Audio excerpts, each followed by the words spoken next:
You are really useless as a woman. You have no value if you only give birth to girls. Do you understand that? What? During dinner, Shane's sudden outburst made me drop my fork. Sure, we have 3 children, all girls. But I never thought I'd be told I had no value because of that. You should be ashamed that you can't even provide an heir. What is this all about suddenly? Shane's verbal abuse towards me only intensified.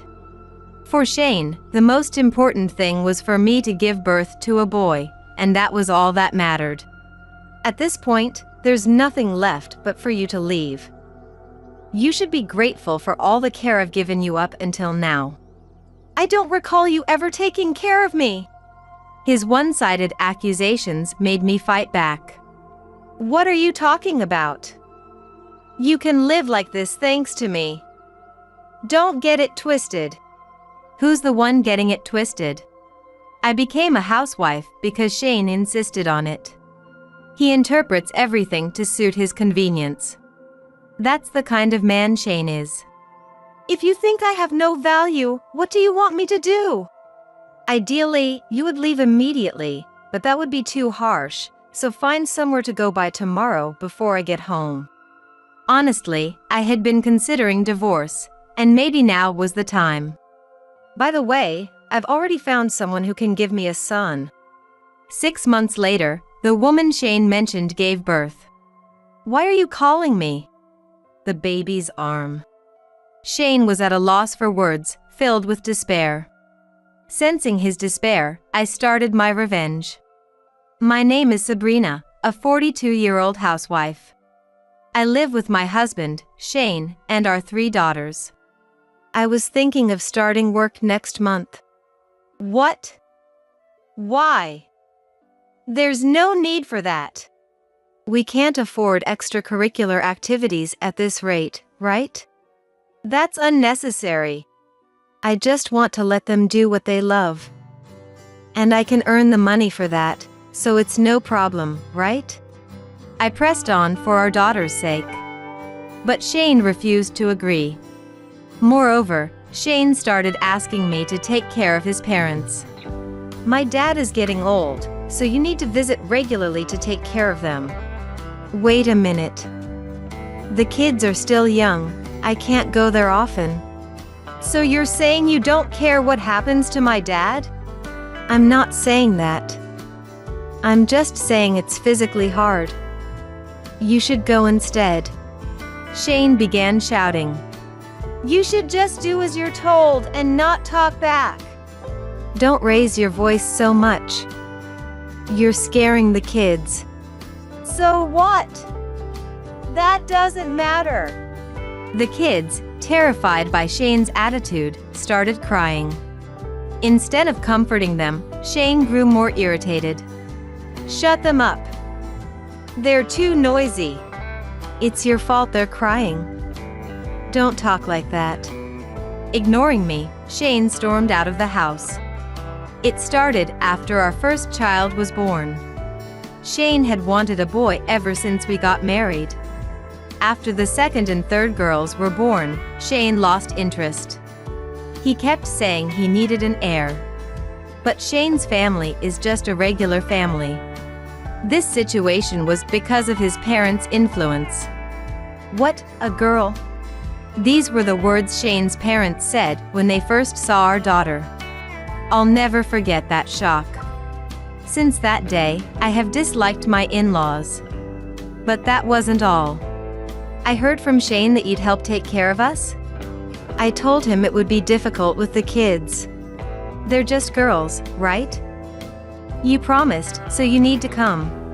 But even so, if you had given birth to a boy, things would be different. The gap between me and Shane's family grew wider. Even after that, I kept getting demands from Shane and my in-laws.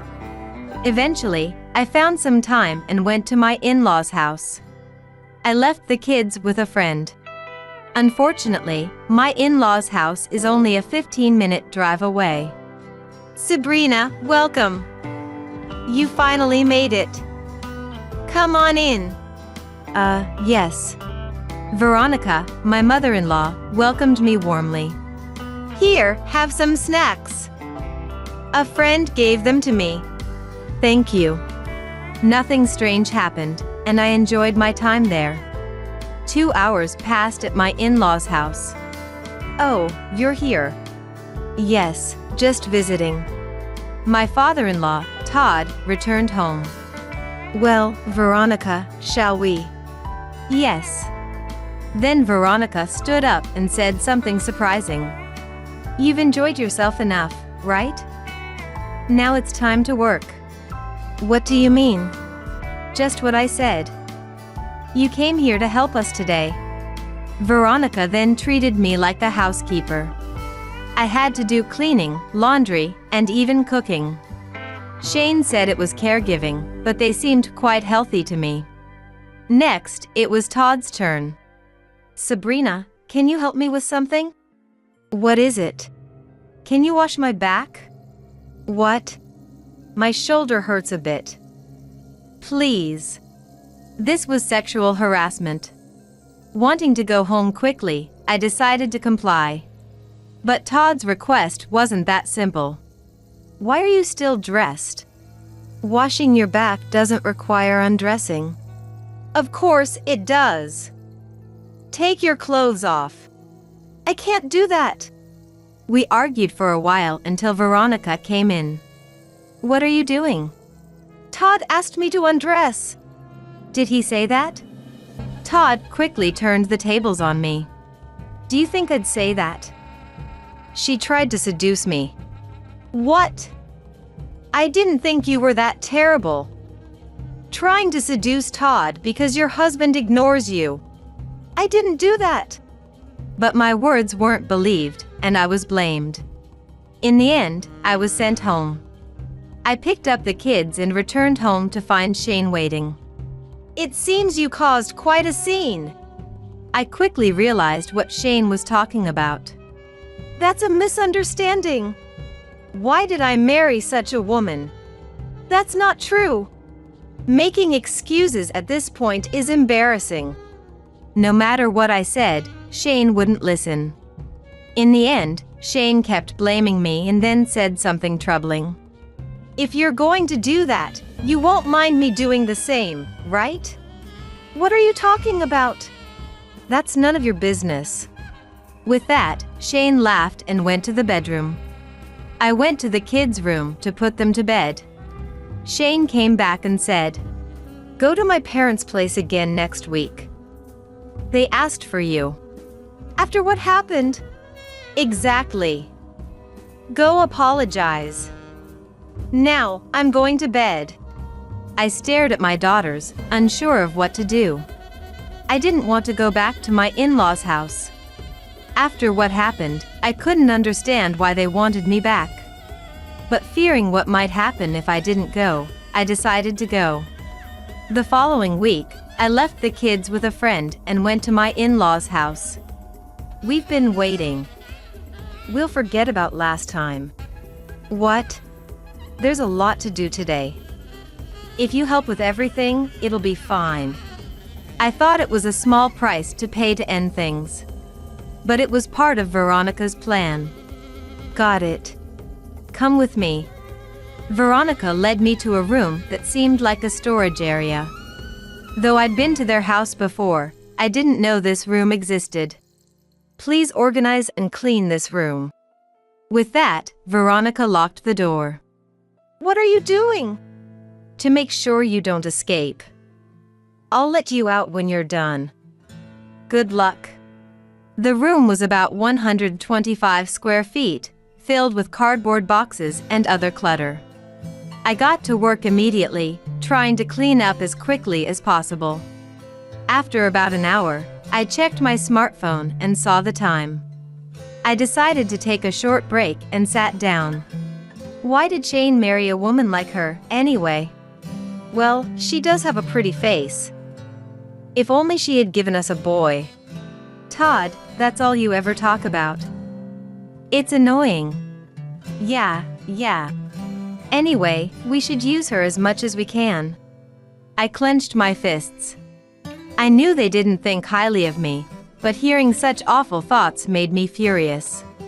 I worked even harder to finish and get out of that room. 3 hours later, I finally finished cleaning. I knocked on the door to be let out. "I'm done cleaning. Can you let me out now?" "Are you really done?" "Yes. I did everything you asked." I heard the sound of locks being opened. As I looked at the door, it was more complicated than a normal key. The door had multiple padlocks hanging from it. Seeing that made me feel scared. The room looks much cleaner now. "Thanks for your help. It's getting late, so I'll be going now." As I started to gather my things, Veronica grabbed my arm. "Who said you could leave? Isn't it over? What are you talking about? The day is just beginning. The nightmare was far from over." "Is there more? You only cleaned one room. Next, I need you to clean the bedroom." "Are you going somewhere?" "Yes. Shane invited me to dinner. I wasn't told anything." "Well, have fun." My in-laws left, leaving me behind. I had no idea when they would return. Worried about my daughters, I called my friend. "Sorry, it's taking longer than expected. Can you watch them a bit longer?" "No problem, but..." My friend's response was hesitant. "Is something wrong?" "I wasn't sure whether to tell you, but when we went to the park after you left, we saw Shane with a young woman." "Are you sure?" "They looked really happy together." "I'm sure it was him." "I see. Thanks for telling me." I couldn't stay at my in-laws' house any longer. I rushed out. I headed straight to my friend's house. I didn't care about my in-laws anymore. "You're back already?" "Yeah. I'm done being used by them. And after what you told me." "I'm sorry." "No, thank you for telling me. It actually helps my plan." "Plan?" "Yes, I've been planning to divorce him eventually." After chatting with my friend, I went home. A few hours later, Shane returned. "Why are you here?" "The kids got sick, so I brought them home quickly." "Make sure you take care of them properly." Shane continued to talk down to me. In the past, I would have felt defeated and guilty, but not this time. I remembered what my friend had told me and silently vowed revenge. Shane started coming home late more frequently. I became suspicious and asked him about it. "You've been coming home late a lot lately. Is work that busy?" Yeah. A colleague messed up, and I have to fix it." "I see." I also mentioned what my friend saw.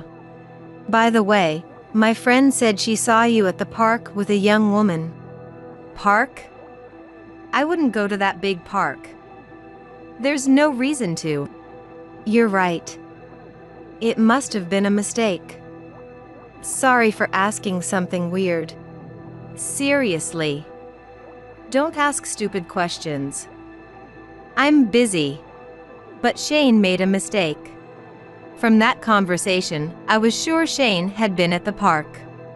I decided to gather evidence that he couldn't deny. I had limited means, so I hired a private investigator. It was at that moment. While shopping, I decided to take a route through a part of town I usually avoid. "Is that..." I saw a familiar face passing by. In a moment of shock, I stood still. When I followed, I saw them enter a hotel. The man looked too much like Shane. The woman looked to be in her 20s. She was dressed in a flashy way that seemed mismatched for Shane. A week later. Here are the results of the investigation. Thank you. So, what did you find? Following him was quite easy. He didn't try to hide. I see. Looking at the photos the detective took, I saw the woman I had seen before. It was definitely Shane. I waited for the right moment to confront him. I didn't confront him immediately because a part of me still hoped Shane might change. Even though he was a terrible man for cheating, he was still the father of my 3 daughters. While I was thinking about that, it happened. You're really useless. You have no value if you only give birth to girls. Do you get it? What? During dinner, Shane's sudden outburst made me drop my fork. Sure, we have 3 children, all girls. But I don't deserve to be told that. You should be ashamed that you can't even provide an heir. What is this all about suddenly? Shane's verbal abuse only intensified. For Shane, the most important thing was for me to give birth to a boy, and that was all that mattered. At this point, there's nothing left but for you to leave. You should be grateful for all the care I've given you up until now. I don't recall you ever taking care of me. His one-sided accusations made me fight back. What are you talking about? You can live like this thanks to me. Don't get it twisted. Who's the one getting it twisted? I became a housewife because Shane insisted on it. He interprets everything to suit his convenience. That's the kind of man Shane is. If you think I have no value, what do you want me to do? Ideally, you would leave immediately, but that would be too harsh, so find somewhere to go by tomorrow before I get home. Honestly, I had been considering divorce, and maybe now was the time. If you think that way, I'll leave. But don't think I'm just going to walk away quietly. What? I pulled out the evidence of his affair that I had hidden. If I'm leaving, I'll make sure to get alimony and child support from the divorce. When did you? It doesn't matter. I don't need to tell you. I quickly packed up my and my daughter's belongings. I'll pay whatever. Just get out of my sight. Don't worry, I will. I left the house and headed to my parents' place. Right now, they were the only ones I could rely on. I hadn't been in much contact since I got married, but I had no choice. Why are you here with so much luggage? I have my reasons. Can I put the kids to bed first and talk later? Sure. After putting the kids to bed, we gathered in the living room. I explained everything to my parents, and they understood. Are you going to be okay? I've thought it through. I think I'll be fine. Stay here as long as you need. Thank you. Later, I went to see a lawyer to discuss the divorce and getting alimony and child support. During this time, my in-laws called, saying they didn't want to be involved. I was busy with all the paperwork, and 2 months flew by. I successfully received alimony and child support from Shane and his mistress through the divorce court. This should give us some stability. However, Shane didn't have that much money, so he had to rely on his parents. Despite saying they didn't want to be involved, my in-laws reluctantly agreed to cover it. The lawyer who visited them told me. They looked bitter, but considering how they treated me, it was only fair. So, is this finally over? Yes. I might need your help from time to time, Mom. Don't worry about it. We're happy to have our granddaughters with us. I was not living a luxurious life, but with the support of my parents, I was able to live peacefully. Both my daughters and I were gradually getting used to life without Shane. One Sunday afternoon, I received a sudden call from Shane. At first, I ignored it, finding it bothersome to answer. But the phone kept ringing. Thinking it was becoming a nuisance, I decided to answer. Finally, you answered. You should have picked up sooner. What do you want? Well, a baby was born. I felt nothing upon hearing this. Did you call just to tell me that? I'm busy. I'm hanging up. Wait. That's not it. What do you want to say? Unlike when I first answered, Shane now sounded desperate. the baby's arm. What do you mean? I thought it was going to be a boy. Shane was in despair.